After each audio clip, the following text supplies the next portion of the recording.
Hello साथियों। आज हम लेके आए हैं आइसोजाइम्स या आइसो एंजाइम्स। इन्हें आइसोजाइम्स भी कहते हैं और आइसो एंजाइम्स भी कहते हैं। इनकी परिभाषा है मॉलिक्यूल हैविंग सेम फंक्शंस, मतलब इनके सेम, आइसो मतलब समान, सेम फंक्शंस इनके समान होंगे बट डिफरेंट मॉलिक्यूल वेट, इनका मॉलिकुलर वेट जो होगा वो डिफरेंट होगा। तो इन्हें हम कहेंगे आइसोजाइम्स या आइसो एंजाइम्स कहेंगे, क्योंकि इनका फंक्शन तो समान होता है लेकिन इनका मॉलिकुलर वेट डिफरेंट होता है, भिन्न भिन्न होता है। इस कारण हम इन्हें आइसोजाइम्स कहते हैं या आइसो एंजाइम्स कहते हैं। जैसे कि पहला एग्जाम्पल है लैक्टिक डिहाइड्रोजनेस, एलडीएच जिसे हम कह सकते हैं। लैक्टिक डिहाइड्रोजनेस एक आइसोजाइम्स है। क्यों है? पहले तो हम देखते हैं लैक्टिक डिहाइड्रोजन करता क्या है। तो लैक्टिक एसिड जब फर्मेंटेशन होता है हमारे अंदर, तो ग्लूकोज हमारी मसल्स में, स्केलेटल मसल्स में जब लैक्टिक एसिड फर्मेंटेशन होता है तब ग्लूकोज से दो पायरुविक एसिड बनते हैं और दो पायरुविक एसिड से लैक्टिक एसिड बनता है। अब इस समय ग्लूकोज से दो पायरुविक एसिड और लैक्टिक एसिड बनते हैं। लैक्टिक एसिड जो बनता है वो ऑक्सीजन की अनुपस्थिति में बनता है, ऑक्सीजन की अनुपस्थिति में बनता है। इस कारण क्या है कि लैक्टिक एसिड जो एक्युमुलेट होने लगता है स्केलेटल मसल्स में और हमें फटीग होने लगता है, थकान महसूस होने लगती है। ऐसे ही lactic acid formation lactobacillus bacteria में भी देखा जाता है। कहाँ कहाँ मिलता है देखने को? स्केलेटल मसल्स में और लैक्टोबैसिलस बैक्टीरिया में हमें ये देखने को मिलता है।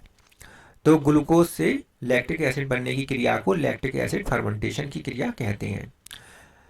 लैक्टिक डिहाइड्रोजनेस का जो काम होता है, इसका काम होता है पायरुविक एसिड से लैक्टिक एसिड को बनाना और लैक्टिक एसिड से वापस पायरुविक एसिड को बनाना। तो एलडीएच का जो काम होता है इरिवर्सिबल काम होता है, पायरुविक एसिड से लैक्टिक एसिड का निर्माण करना, या लैक्टिक एसिड जब बन जाता है स्केलेटल मसल्स में तो अब लैक्टिक एसिड से वापस पायरुविक एसिड का निर्माण करना। ये काम एलडीएच का, लैक्टिक डिहाइड्रोजनेस का काम होता है। तो इसमें हमने आपको इसका काम भी बता दिया। और लैक्टिक डिहाइड्रोजनेस का क्या काम होता है? पायरुविक एसिड से लैक्टिक एसिड बनाना और लैक्टिक एसिड से पायरुविक एसिड बनाना। और यूज़ कहाँ पर होता है? स्केलेटल मसल्स में लैक्टिक एसिड फर्मेंटेशन में इसका प्रयोग होता है और लैक्टोबैसिलस बैक्टीरिया में इसका प्रयोग होता है। हाँ, तो इसमें अब हम देखते हैं कि इसमें एलडीएच के 5 आइसोमर होते हैं। इनमें दो हैवी चेन एक हैवी चेन होती है और एक लाइट चेन होती है। ये हैवी चेन और लाइट चेन से मिलकर बना होता है। हैवी चेन को एच कहते हैं और लाइट चेन को एम से डिनोट करते हैं। एलडीएच जो है इसमें ये होमो टेट्रामर भी हो सकता है, हेटेरो टेट्रामर भी हो सकता है। अर्थात एलडीएच जो है एक टेट्रामेरिक स्ट्रक्चर होता है, टेट्रामेरिक स्ट्रक्चर होता है। अगर इसमें सारे मॉलिक्यूल्स, सारे दोनों चेन समान हैं तब तो ये क्या कहा जाएगा कि ये होमोटेट्रामर है, जैसे कि 4H या 4M, M4 या H4। और अगर ये हेट्रोटेट्रामर भी कहा जाता है अगर इसमें एम हैवी चेन और लाइट चेन के कॉम्बिनेशन अलग अलग हैं, जैसे कि H3M, H2M2, HM3। तो ये तीनों क्या हुआ? हेट्रोटेट्रामर टेट्रामर हो गए। और होमोटेट्रामर कौन सा हो गए? H4 और M4। कुल मिलाकर 5 आइसोमर इसके होते हैं। अब पहला जो आइसोमर है वो है H4। पहला आइसोमर है H4, इसे LDH1 कहते हैं। हैवी मॉलिक्यूलर वेट का होता है और हार्ट में पाया जाता है। H3M LDH2 कहते हैं और ये रेटिकुलो एंडोथीलियल सिस्टम में पाया जाता है। H2M2 LDH3 कहते हैं इसको और ये लंग्स में पाया जाता है।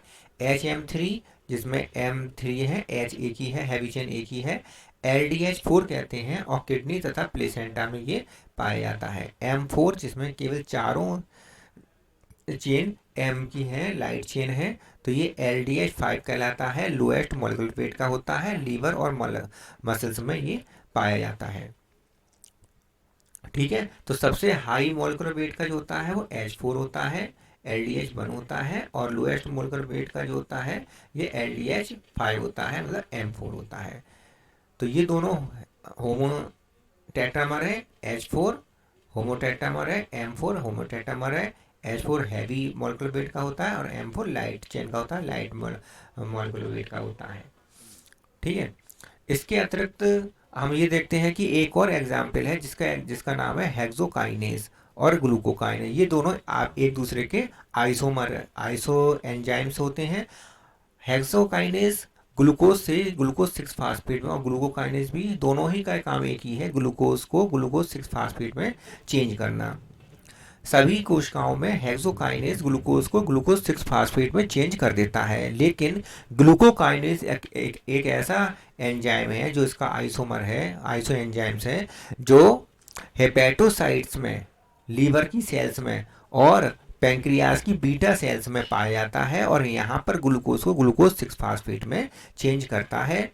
और इसका केएम वैल्यू भी बहुत अधिक होता है।